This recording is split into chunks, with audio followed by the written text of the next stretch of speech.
Tornar-se um discípulo e ser um discípulo. Uma ação que depende das duas atuações.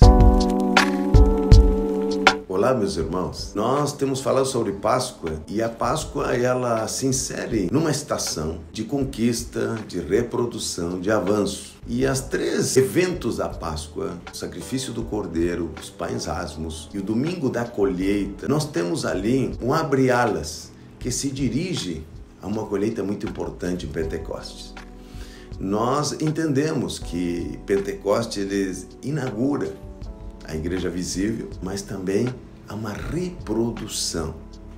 E nesse aspecto, quando o Senhor Jesus ele ressuscitou no dia de sábado, e no domingo ele aparece como as primícias daqueles que ressuscitaram, dos que dormem, ou seja, o início da colheita. E colheita, quando nós falamos de discipulado, é ali que naqueles 40 dias o Senhor vai dizer a seus discípulos que ide por todo mundo, pregar o evangelho e fazei discípulos de todas as nações. Nesses 40 dias o Senhor vai corrigir, ele vai alinhar situações que os discípulos tinham perdido, que não era possível também fazer isso sem a atuação específica de cada discípulo. Por isso o Senhor Jesus Cristo disse: aquele que me segue, deixe tudo que tem e tome sua cruz. Capítulo 8, versículo 34 de Marcos.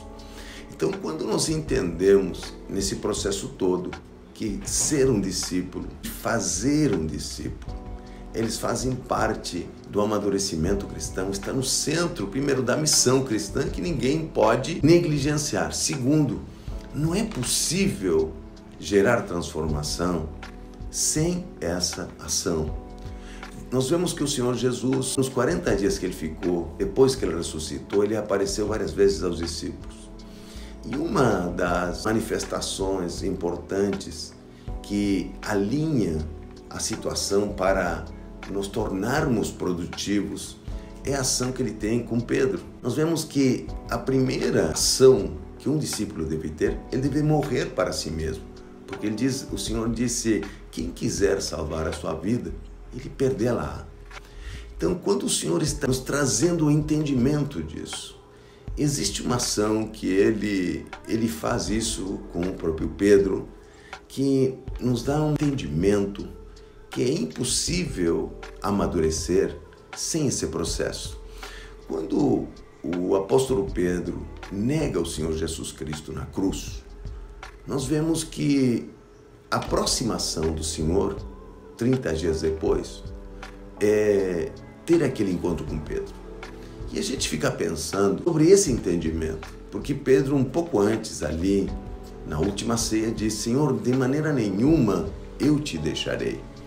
Aí nós vemos que esse aspecto não é apenas força, não existe apenas querer, existe um produto que é gerado que não está apenas em querer fazer algo. Querer faz parte desse processo, mas não é suficiente. Como é que nós vemos isso? Nós vemos que Pedro, ali na cruz, o medo foi maior do que o seu amor pelo Senhor Jesus Cristo.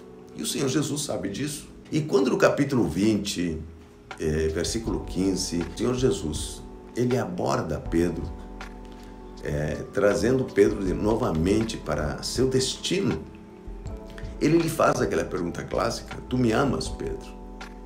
E o tu me amas que o Senhor usa ali, a palavra ágapo, que quer dizer tu me amas com uma ação, ou seja, tu me amas totalmente, tu é capaz de exercer uma ação no teu amor. Só que o Pedro não responde da mesma maneira. Se você examina, ele responde: eu te amo filéu, ou seja, eu gosto de você. Eu não sei se teria força para ter uma ação sobre isso, porque ele não teve ação quando foi exigido ali na cruz do Calvário.